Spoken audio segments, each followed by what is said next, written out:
I want everyone to do something this Advent season. I want everyone to sacrifice their electronic devices. So I have a hammer here, and I just would like to invite people to come up and bring your iPads or your smartphones.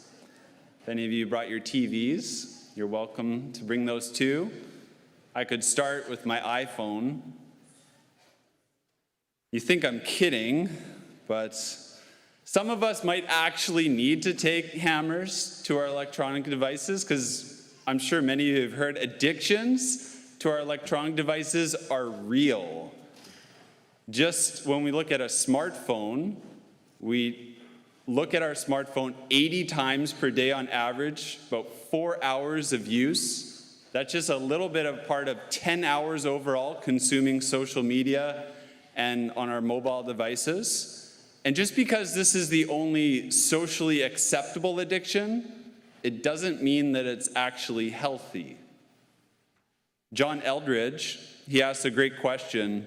He's speaking about the addiction that we have and the impact that this addiction has on our whole selves, both our minds, our hearts. This is what he says. Listen to this question.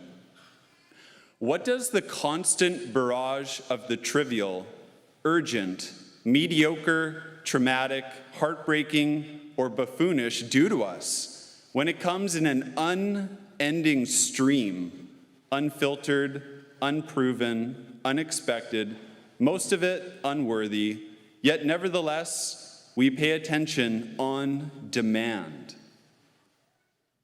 So how does this affect us? How does this affect our minds? How does this affect our hearts? This socially acceptable addiction that all of us, myself included, have experienced on varying degrees throughout our lives. Jesus, he warns us of 3 impacts that this can have on us. Overall, the condition is our hearts are weighed down, he says. Our hearts are weighed down. Do any of you feel lighthearted? Or do you feel like your heart is weighed down? The first thing that weighs down our hearts, he says, in today's gospel is dissipation. Dissipation. Dissipation means to gradually disappear. And that's our attention spans. Our attention spans are gradually disappearing. There was a study, it came out in 2015. It said the human attention span is now 8 seconds long, 1 second shorter than a goldfish. And although many have proven that this is fishy research, pun intended, we can all agree that our attention spans are so short.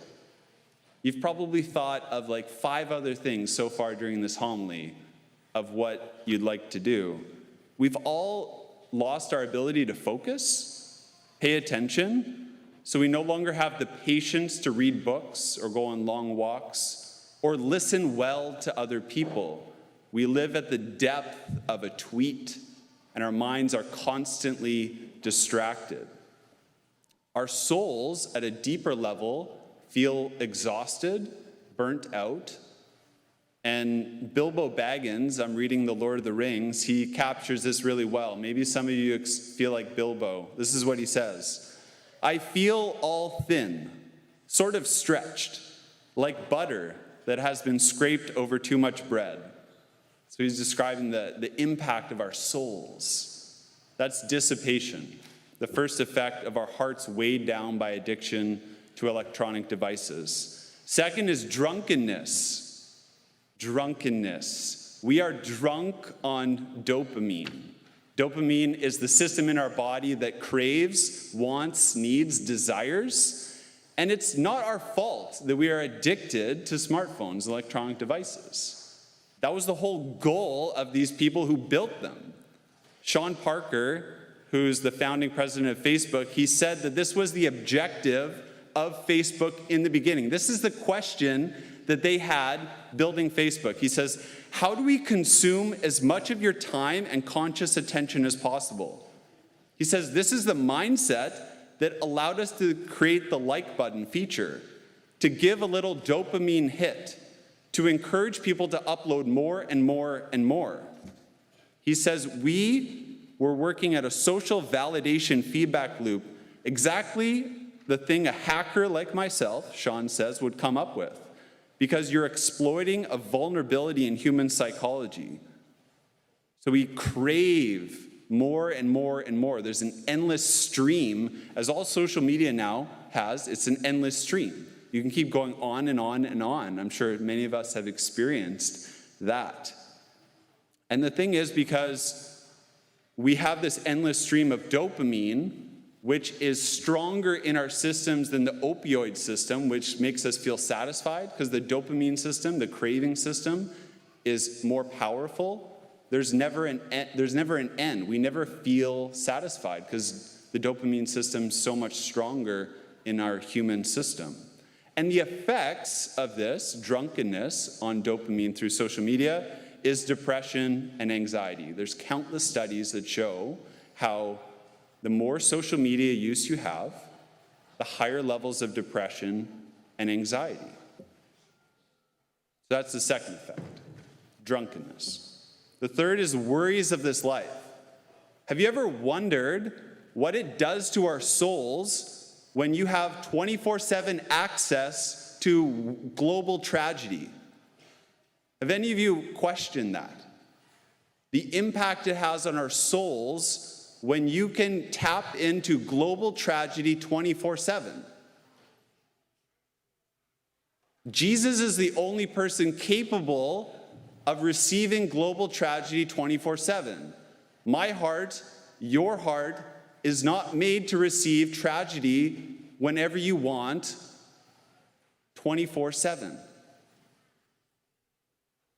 The worries of this life is something all of us can be overwhelmed with when you are connected to electronic devices constantly. We've all experienced this. With COVID, you can be constantly tapped into global tragedy. And our hearts are not made for global tragedy. Only our Lord's heart is capable of receiving that and not being crushed. So what are we to do? Since many of us are addicted to our smartphones, our electronic devices, you might as well want to leverage it for a good purpose. Rather than try to avoid it, it's kind of too attractive to avoid. You might as well try to use it for a good purpose. So rather than take the hammer, if some of you still want to, one of my friends in the seminary did it one time. He was so addicted to his phone, he literally took a hammer to it in seminary. It was awesome to see. But for the rest of us, I'd like to invite you to something else. The word sacrifice in Latin comes from two words, sacra, facere. It means to make holy. That's what the word sacrifice means, to make something holy. So when I said sacrifice your electronic devices, the real word, sacrifice, I'm saying, I'm inviting you this Advent to make holy your electronic devices. Now I could speak about TVs, iPads, and everything, but I just want to invite one specific focus, which is our smartphones. 3 years ago, I was introduced to the Hallow app. It's the #1 Catholic prayer app, and it's actually really, really good. It's like having a professional prayer partner 24/7. Whenever you go on the app, you have someone who can lead you through any type of prayer that you want. And the past 3 years, I've used the Hallow app about 15 to 20% of my prayer time. So often a rosary and the Bible in a year, and sometimes if my mind's just crazy, then I actually use one of the meditations to guide me through. And I looked on the Hallow Prayer app today, and I've spent 45,000 hours on this prayer app in the last 3 years. That sounds crazy, but it's actually 40 minutes per day. 45,000. Malcolm Gladwell has the 10,000 hour thing. Well, I guess it doesn't work for prayer because I'm far from being perfect in prayer, but I've spent 45,000 hours on this prayer app. And since we check our phones around 80 times per day, imagine the difference it would have on your souls if half of those times that you checked your phone was to reconnect with God. What would that do to your soul? If half of those times, instead of just immersing yourself in the worries of this world, you reconnected with God, what would that do to your soul? Like Blessed Carlo Acutis, he was one who sacrificed his electronic devices. And he proves that saints can stare at electronic devices and screens as well and be holy. This is what Carlo Acutis said on his deathbed at the age of 15. Think about this. Imagine if you were able to say this face to face with Jesus one day. I am happy to die, Carlo Acutis says, because I lived my life without wasting even a minute of it on anything unpleasing to God. Here was a man who was able at the age of 15 to die joyfully and peacefully because he sacrificed his electronic devices. He made them holy. He directed them to God. So this Advent, Hallow has a prayer campaign. It's called Pray 25. And in the back of the church, I have brochures and handouts. And you just have to get the QR code. And you can download the app, and it's free for Advent. So I encourage and invite all of you, if you want to really enter into the Advent season this year, try out this app. It has beautiful music, guided meditations to help us prepare for Christmas. So if you want the hammer, I still have it. But if you want to make holy your electronic devices, try Hallow.